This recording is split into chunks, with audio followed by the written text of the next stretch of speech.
C'est bon. Boker Tov, Shavua Tov, on continue. Yom Sheni, deuxième jour de la semaine, Parashat Vayishlach. Aujourd'hui, donc, on va rentrer vraiment au début de la paracha sur la stratégie de Esav, de Yaakov vis-à-vis de Esav. Il y a la rencontre compliquée que Yaakov pense qu'il va avoir avec son frère Esav. Et on a touché un peu ça hier pour parler de Tfila. Maintenant, on va rentrer dans la paracha pour parler de la paracha elle-même.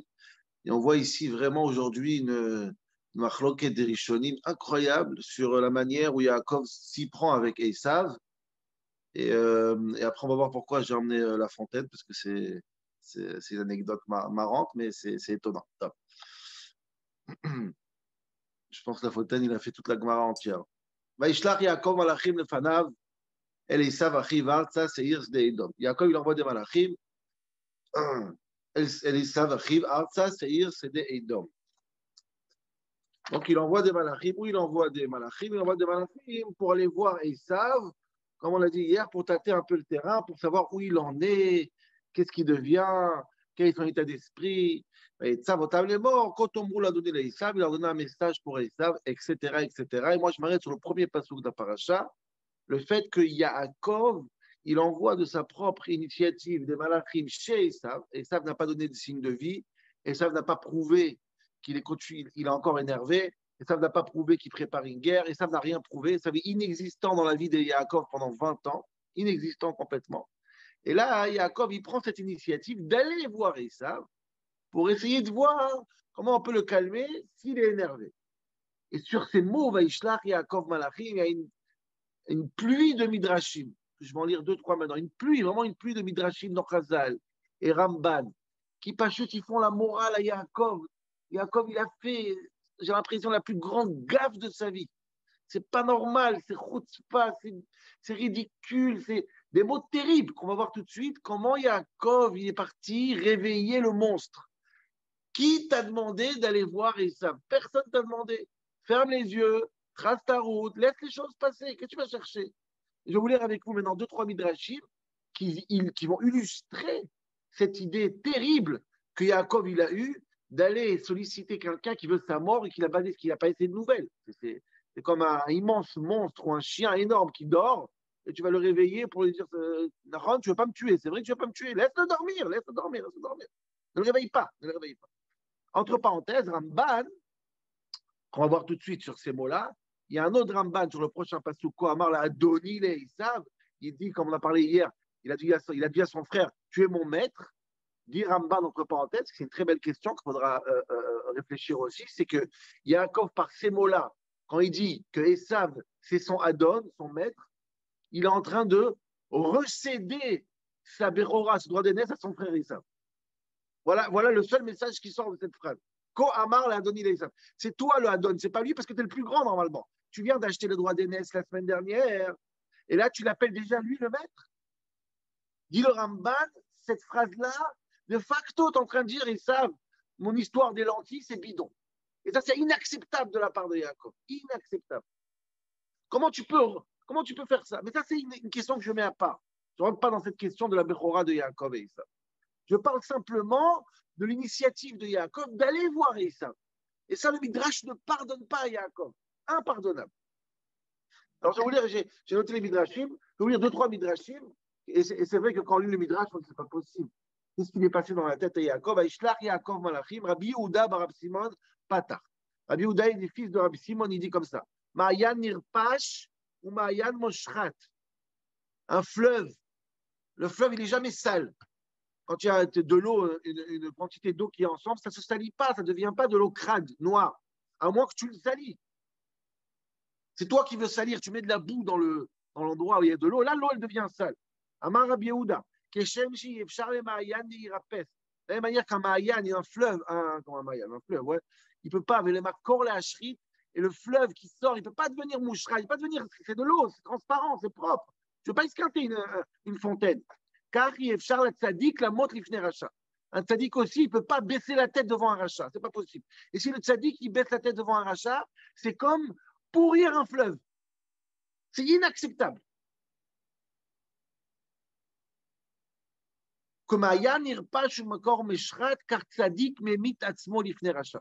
Quand un tzaddik, il baisse la tête devant un rachat, il baisse sa tête devant un rachat, c'est comme si tu pourris le fleuve. Tu arrives à noircir la fontaine. C'est impossible.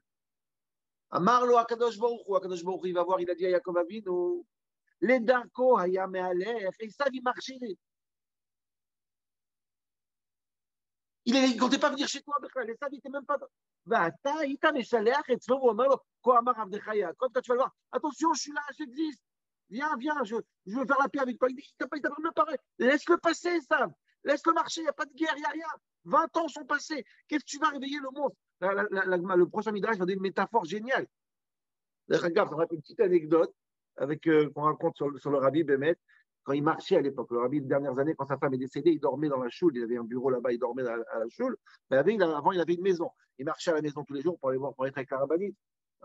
Et dans la route, comme ça, on dit qu'il y avait deux magasins, comme ça, c'est une histoire, deux boutiques. Un boutique avec un genre vieux chassid, comme ça, de Cronaï, c'est le quartier de New York là-bas. Et un autre, c'était je pense, un non-juif. Je sais pas, les deux, ils avaient une boutique. Et le Rabbi, chaque matin, il passait. Quand il passait devant la boutique du chassid, il faisait un good morning, il dit, c'est-à-dire Boker Tov, comme ça, avec la tête. Et quand il passait chez notre cousin, hein, il disait good morning, comme ça, avec la main levée, comme ça. Comme ça, chaque matin, chaque soir, chaque fois qu'il passait devant, on a demandé une fois au Rabbi pourquoi devant le chassid, tu fais avec la tête et truc avec la main. Il a dit, j'ai jamais baissé la tête devant un goy. Jamais. Et ceux qui connaissent l'histoire de le Rabbi avec la Shoah, je ne vais pas rentrer dans ça maintenant, on voit qu'il a été jusqu'au bout des fois sur des choses incroyables. Bref, le Midrash, il dit Al Yamot Tzadik Lifnei Racha. Un tzadik ne doit pas baisser la tête devant un rachat. Et quand tu vas demander à Esav sa pitié, sa miséricorde, quand lui-même n'a rien initié complètement, c'est pas que c'est pas possible. Pas possible. D'ailleurs, regarde, je prends encore une parenthèse, c'est trop beau. Je ne veux pas que vous perdez le film, je suis obligé de dire ça. Je vais ramener un tout petit rachat Hirsch de 2 lignes. Quand Yaakov, il envoie les anges et ils reviennent, ils lui disent, et ça, il arrive avec 400 personnes. Et il y a un passouk magnifique. Vaïra Yaakov, Yaakov, il a eu très, très peur.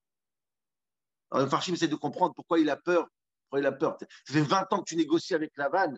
Ça fait 20 ans que tu arrives à gérer ces réchaïms. Pourquoi devant la vanne, tu n'as pas peur? Tu as été toujours au rendez-vous au quart de tour. Et chaque fois qu'il y a Esav, tu as super peur. Alors, il y a une phrase de Rachar. Moi, je n'aurais pas dit cette phrase. Il m'a fait tirer. Moi, je n'aurais pas dit cette phrase, mais quand tu as dit le Rachar, écoutez bien. La différence, pourquoi Yaakov, il a peur devant Esav, il n'a pas peur devant la vanne. Kamashona Amidat Yaakov Klapé Lavan, Mamiato Klapé Esav. C'est très différent l'état d'âme, l'état d'esprit de Yaakov face à son frère que face à son oncle Lavan. Anuyodi Marav Kocho chez l'abattoir Biachruto. Quelqu'un qui est droit dans ses bottes, qui est convaincu qu'il a raison, il se bat, sans complexe. Kamameik, quand tu sais que tu as raison, tu sais que maman, tu n'es pas fautif, ce que tu fais, c'est vrai, tu te bats sans relâche. Kamameika Yitrushatashma, quelqu'un qui a un sens de culpabilité, même 5%, il n'arrive pas à se concentrer dans sa bataille. Il a toujours ce complexe. Il a du mal. Nakal Yoter Lisbol Avel Vitek Mejrim Shana. Pour Yaakov, c'était facile de supporter la vanne pendant 20 ans, de regarder droit dans les yeux et de lutter toutes les luttes possibles sans aucune ride qui tombe. Mais à cher la mode Dakar, c'est plus facile que d'être debout 1 minute devant quelqu'un, panim el panim, face à face, mouladam shiodi manouchenela valiadenu, devant quelqu'un que je sais que j'ai vexé, j'ai fait du mal, même si, comme ça dit Rachel, il y a des arguments pour avoir. Mais quand je sens que j'ai fait du mal à quelqu'un, j'ai du mal à regarder dans les yeux. Par contre, quand je suis sûr de moi, il dit comme ça, devant la vanne, il était sûr de lui, Yaakov. Devant Esav, Yaakov, il avait quelque chose, un petit complexe, je l'ai fait du mal, je l'ai pris sa bechora, sa bracha, tout ça. Il n'arrive pas. Il a peur. Il a peur. Et c'est pour ça il envoie des anges chez Yaakov et les Chazal disent, mais ne fais pas cette gaffe. N'envoie pas. Je continue. Dit le Midrash. Ravuna Patach. Il y a un passouk magnifique dans Michelet, écoutez bien. Marzik Boznei Kelev Over Mitaver al Riv Lolo. Quelqu'un qui se mêle d'une histoire qui n'est pas la sienne. Quelqu'un qui va réveiller le démon. Il y a une histoire qui se passe, il y a quelqu'un qui et tu vas et tu te mêles, c'est comme attraper les oreilles d'un chien. Ça veut dire quoi? Dit le Midrash. Machal la rilistim. C'est comme tu marches dans la rue, d'accord? et tu rencontres dans la rue Archilistim, le parrain de la mafia, il dort en plein milieu de la route, sur un banc. Avar, quelqu'un qui passe, un idiot, il passe. Meir, là, il le réveille. Amar, il lui dit, Koum, de bichacherie, réveille-toi, c'est dangereux d'être ici. Il y a des gens pas bien ici, réveille-toi. Kam, il se réveille, le char, il met pas garbe, il le prend, il le tue, il tue, le réveille. C'est lui le problème. Dit le Midrash, Amar, lo, Kadosh Baruch Hu, Darko Yamalech, Pata Meshalach, Vomer, lo, Kabar. Et ça, il est en train de dormir. Et toi, tu vas, dit le pasteur, c'est comme prendre un chien méchant, l'attraper les oreilles. Qu'est-ce qu'il fait un chien quand on attrape les oreilles? Il mord. Lâche-le, laisse passer le chien. Qu'est-ce que c'est que cette diplomatie qui invite le Khurban? Le Ramban, il va être terrible encore. Je vais vous lire le Ramban. Il y a encore 2-3 midrashim hallucinants. C'est tous presque un après l'autre dans le midrash Rabbah. Et une surenchère. Qu'est-ce qu'il fait Yaakov? Qu'est-ce qui va chez Esav? C'est incompréhensible. Regardez le Ramban, je vais vous lire le Ramban, parce qu'il est historiquement, le Shlach Kadosh aussi dit, c'est historiquement cette relation avec les nations que Yaakov il fait aller les Itradev, ça veut dire comment dire Itradev, se faire beau devant les nations. Ils t'ont rien demandé, va pas, oui, la communauté voudrait vous remercier. Non, ça va, laisse-les. Ils sont gentils avec toi, ne va pas en faire trop. Dit le Ramban, cette chose-là, cet état d'âme que Yaakov il a maintenant, elle a ramené le Khurban Baït Sheni. Cette attitude-là de Yaakov, elle a ramené la destruction du deuxième temple, comme ça dit le Ramban. Je vais vous dire. On criait sur Yaakov dessus. Mais Breshid Rabba Marzik et Kelev Ozno, ce qu'on a dit maintenant. Valdati, dit le Raman, je pense, c'est nous qu'on a causé que Edom, il nous a fait tomber. Qui malgré Baïtcheni, les rois juifs du deuxième temple, Baou Bebrit, Imaromaim, ils ont fait alliance avec les Romains. Ou même chez Baou Beroma, ils ont invité il y a des rabbins qui sont partis à Roma pour aller les Itranev, pour aller faire du Mayafit, des danses de vous êtes trop beau, vous êtes trop intelligent, merci Rome, merci, vive la République, vive la France. Voilà la raison du Khurban. Les Emouskar, Bedivre, Raboteinu, tout Chazal est rempli de ça. Ou Mefoursan, Besfarim, Yossifoun, j'ai à la maison le livre, là-bas, il raconte aussi comment les rabbanim et les rois juifs, ils essayent d'aller passer la pommade à nos ennemis, et ça finit par le Khurban du deuxième temps. Donc, faites avec moi le constat que Yaakov, le moins qu'on puisse dire, c'est que quand il dit Vaishlach Yaakov Malachim, Yaakov, il envoie des Malachim. Chez Esav, quand Esav n'a rien demandé, c'est une gaffe monumentale d'après Chazal. C'est réveiller le monstre, réveiller le shed, le démon, réveiller. Lâche tranquille, laisse-le marcher. Ne touche pas.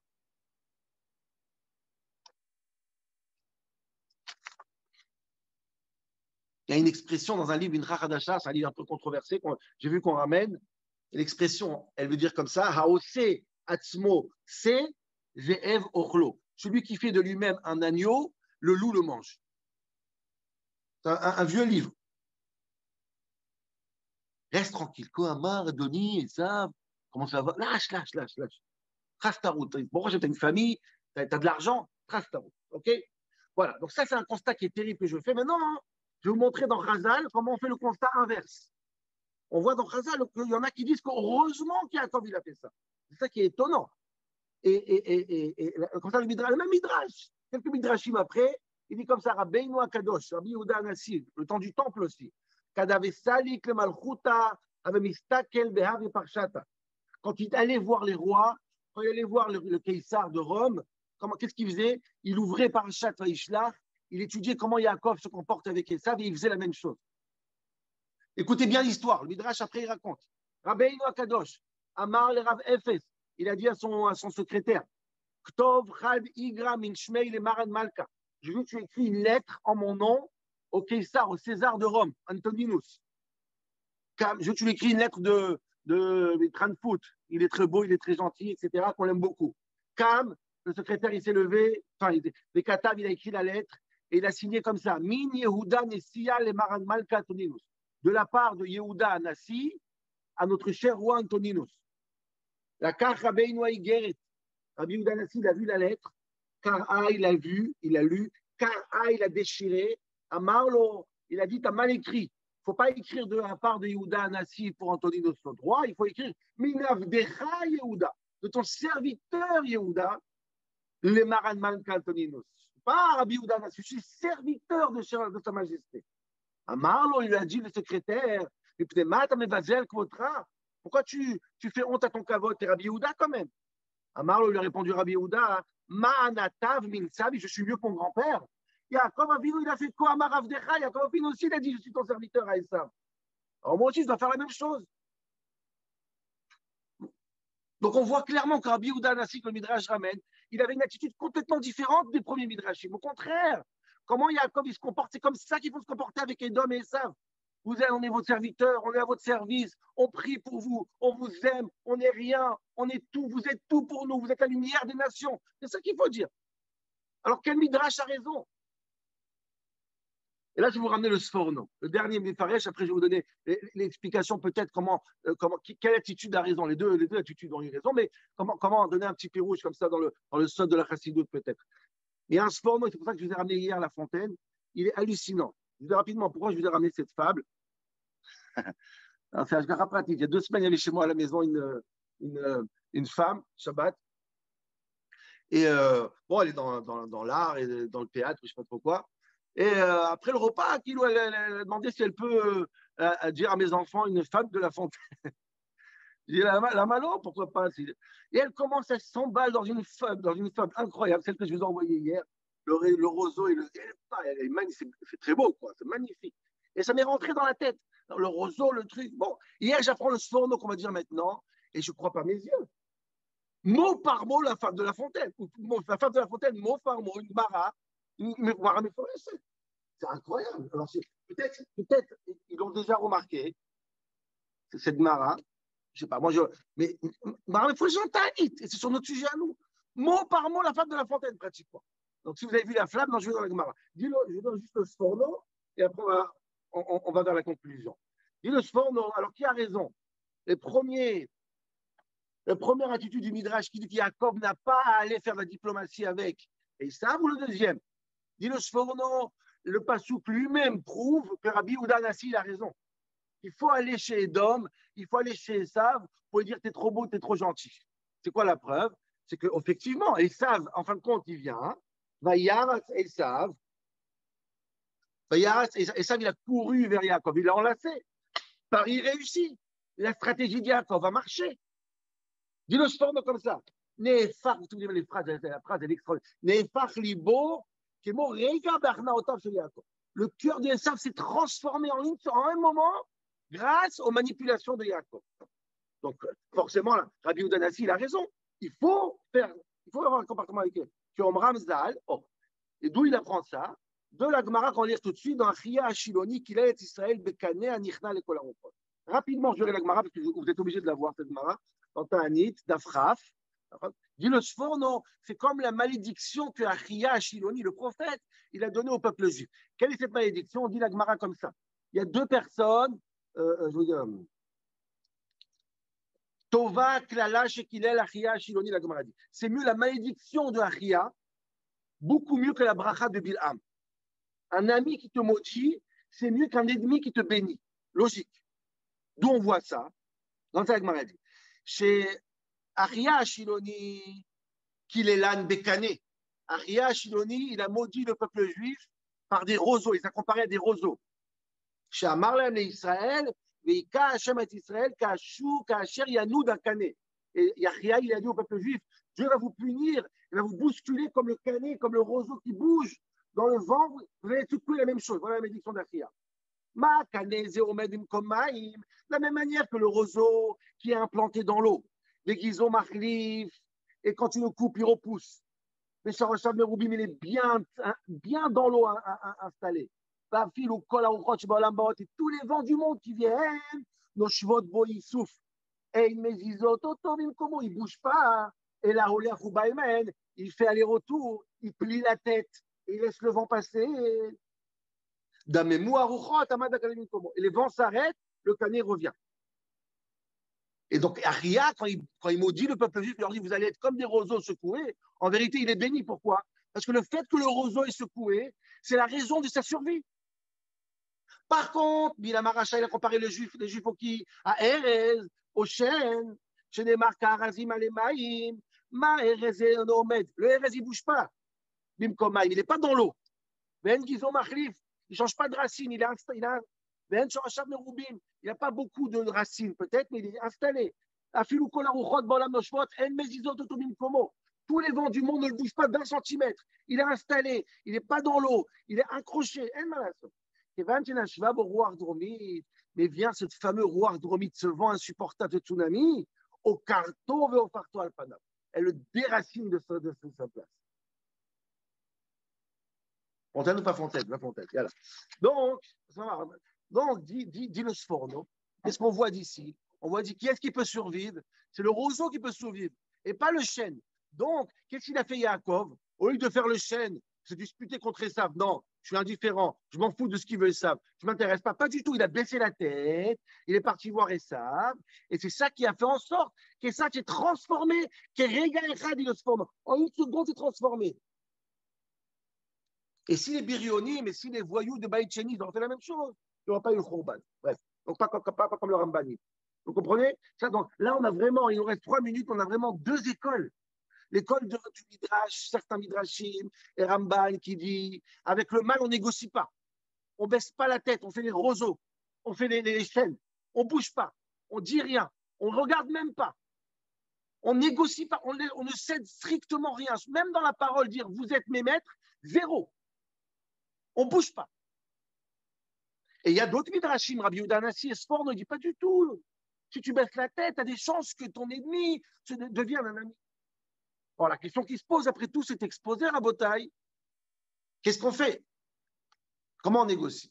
Alors, il n'y a pas de réponse, ça dépend. C'est pour ça qu'il faut des tzadikim et des maîtres chaque génération qui nous disent comment se comporter. Mais là, on voit clairement chez Yaakov lui-même, il y a 2 états d'âme. Alors, B'nai Rafshar, peut-être, vous pouvez dire un petit chidouche, un petit peu Al-Pisod, si on sort un petit peu de la diplomatie physique avec les gouvernements, on a ces 2 sortes de relations avec le mal, et il y a 2 attitudes à avoir avec le mal. Ces 2 attitudes qu'il y a à avoir avec le mal sont les 2 attitudes qu'on peut trouver chez Yaakov. Comme ça, c'est écrit dans le chapitre 27 du Tanya. Je rappelle en 1 minute la théorie là-bas qui a écrit.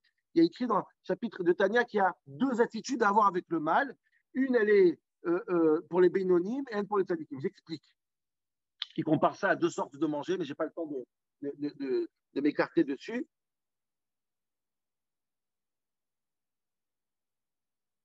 Non, c'est illimité, mais les gens ils partent à demi. Non, c'est illimité le Zoom. C'est acheté, ouais. Mais bon, mais les gens sont pressés. Ok. Kolpanim Rosa, dis le Tania comme ça.